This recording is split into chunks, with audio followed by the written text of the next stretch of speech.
Shin Tae-yong tetap diputuskan untuk memimpin timnas Indonesia di Piala AFF 2024. Padahal, waktunya sangat mepet dengan ronde 3 kualifikasi Piala Dunia 2026. Menurut Ketua Badan Tim Nasional BTN Sumarji, hal itu sudah disepakati dan sesuai dengan arahan dari Ketua Umum PSSI, Erick Thohir. Namun, skuad yang diturunkan akan berbeda dari kualifikasi Piala Dunia 2026. Pelatih timnas Indonesia di Piala AFF 2024 tetap Shin Tae-yong. Sudah disepakati dan sesuai arahan dari Ketua Umum PSSI Pak Erick Thohir dalam rapat, kata Sumarji. Soal pelatih di Piala AFF, sempat muncul wacana Nova Arianto atau Indra Syafri yang akan menangani Garuda karena Shin Tae-yong fokus di ronde 3 saja. Namun BTN memutuskan Shin Tae-yong tetap menangani tim di kejuaraan level ASEAN itu. Erick Thohir menyampaikan dan sudah sepakat dengan coach Shin Tae-yong bahwa yang akan dipakai untuk Piala AFF 2024 adalah tim yang bermain di SEA Games. Jelasnya, dikatakan lebih lanjut, khusus untuk skuad yang akan tampil, BTN menyebut bahwa komposisi pemain akan diisi timnas Indonesia U23. Jadi hanya Shin Tae-yong yang tetap bertugas di Piala AFF, sementara skuadnya akan berbeda dengan tim di ronde 3 kualifikasi Piala Dunia 2026. Keputusan menurunkan skuad U23 ini bisa dipahami karena Piala AFF tidak masuk kalender FIFA. Apalagi Liga 1 2024-2025 akan tetap jalan di tengah gelaran Piala AFF.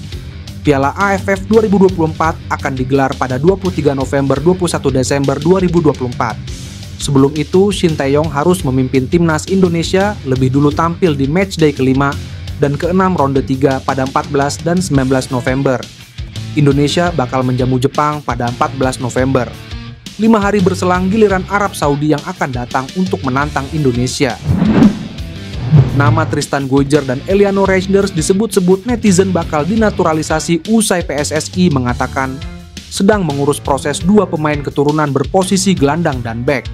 Belum lama ini, Exco PSSI Arya Sinulinga belak-belakan bahwa PSSI sedang mengurus proses pemain keturunan yang diproyeksi membela timnas Indonesia.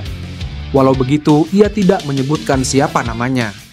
Akan tetapi, Arya menjelaskan pemain yang sedang diurus ini posisinya adalah bek dan gelandang.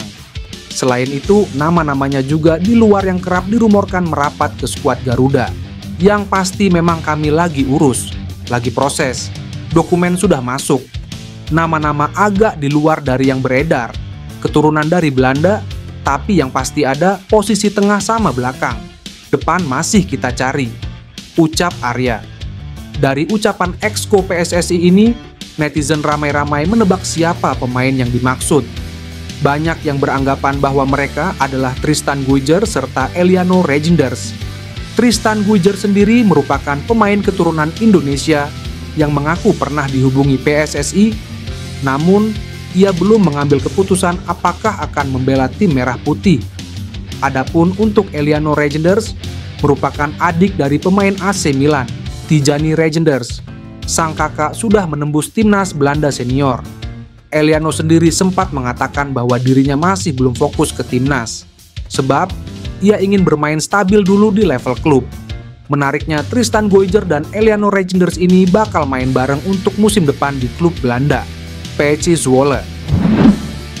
Shin Tae-yong dijamin bahagia, sebab penyerang FC Utrecht Ole Romeni seakan memberi kode siap memperkuat timnas Indonesia. Hal itu terlihat dalam unggahan akun Instagram Sydney Danco.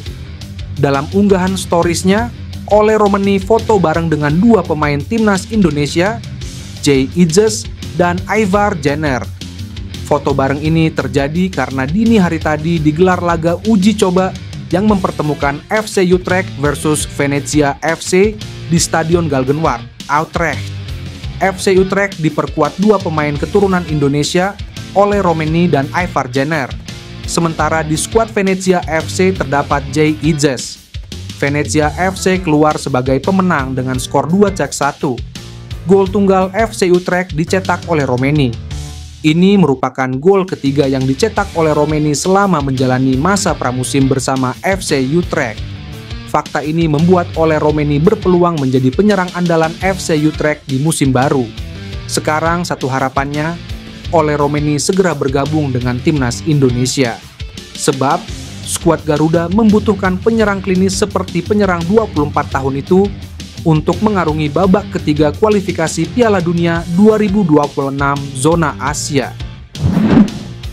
Pelatih timnas Filipina Tom Saintfiet membeberkan kekuatan timnas Indonesia di depan media Inggris, saking kuatnya membuat pria asal Belgia itu tak bisa berhenti mengomel.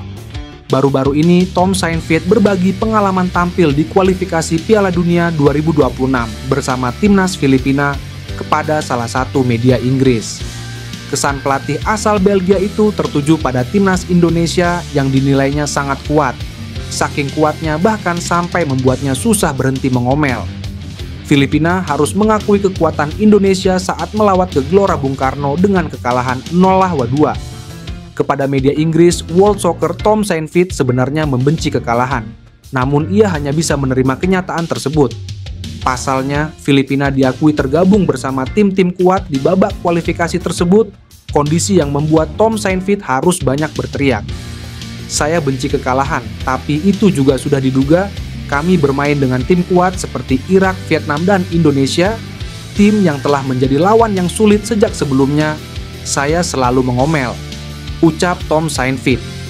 Hasil di kualifikasi Piala Dunia 2026 putaran kedua yang didapat Filipina bagi Tom Saintfiet sangat mengecewakan. Akan tetapi, ia tetap optimis dalam membangun tim berbekal para pemain muda yang memiliki karier profesional terbaik. Ini mengecewakan, tapi kami membangun kembali tim, menjadikannya lebih muda dan lebih kompetitif, ujar Tom Saintfiet. Kami perlu waktu untuk memasukkan pemain baru dan berkembang, tutupnya. Nama Jairo Ridwal kembali menjadi perbincangan setelah isu naturalisasi yang sempat berhembus beberapa waktu yang lalu. Tak sedikit orang yang mencari tahu profil Jairo Ridwal lebih jauh dan mencari kabar terbaru mengenai perkembangan isu ini. Pemain sepak bola yang satu ini diketahui tengah menjadi salah satu andalan lini tengah Crystal Palace, tim yang berlaga di liga paling kompetitif di dunia. Kabar naturalisasi mencuat karena ia pernah diketahui menghubungi Hassani Abdul Ghani, yang menjabat sebagai Komite Disiplin PSSI melalui saudara dari nenek Jairo.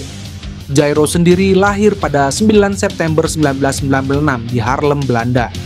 Ia diketahui merupakan seorang keturunan Suriname, namun memiliki kerabat dari Manado, menurut pengakuan sang nenek beberapa waktu yang lalu.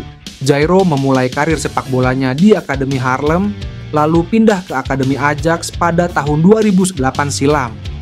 Berselang 3 tahun, penampilannya yang impresif menarik minat Crystal Palace, dan di tahun 2017 dirinya diboyong ke markas The Eagle untuk berlaga di Premier League. Sebenarnya Jairo kini berkebangsaan Suriname dan Belanda.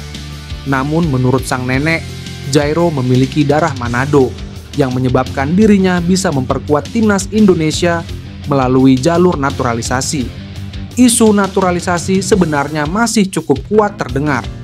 Namun fakta bahwa dirinya pernah memperkuat timnas senior Belanda pada tahun 2015 silam menjadikan satu masalah baru.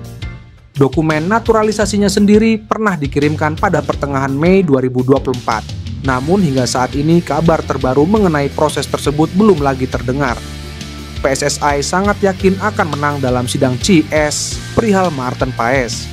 Hingga akhirnya kiper asal Belanda itu bisa membela timnas Indonesia melawan Arab Saudi dan Australia. Maarten Paes sampai saat ini belum juga bisa membela timnas Indonesia. Padahal kiper berusia 26 tahun itu sudah menjadi WNI lewat proses naturalisasi sejak 30 April 2024. Ada satu permasalahan yang dialami oleh Maarten Paes, sehingga belum bisa memperkuat tim merah putih. Hal itu karena FIFA masih menolak perpindahan asosiasi dari KNVB ke PSSI. Kiper FC Dallas itu tercatat pernah membela timnas U21 Belanda saat berusia 22 tahun. PSSI sebenarnya sudah berjuang agar proses perpindahan Federasi Maarten Paes bisa segera selesai. Update terbaru, Maarten Paes akan menjalani sidang CS pada 15 Agustus 2024. Rencananya pada 15 Agustus 2024 akan melakukan sidang CS. Lalu pada 16 Agustus 2024 akan terlihat hasil pengumumannya.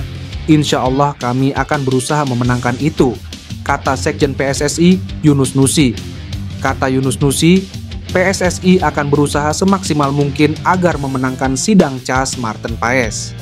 Tujuannya tentu saja agar Marten Paes bisa membela timnas Indonesia pada putaran ketiga kualifikasi Piala Dunia 2026 zona Asia.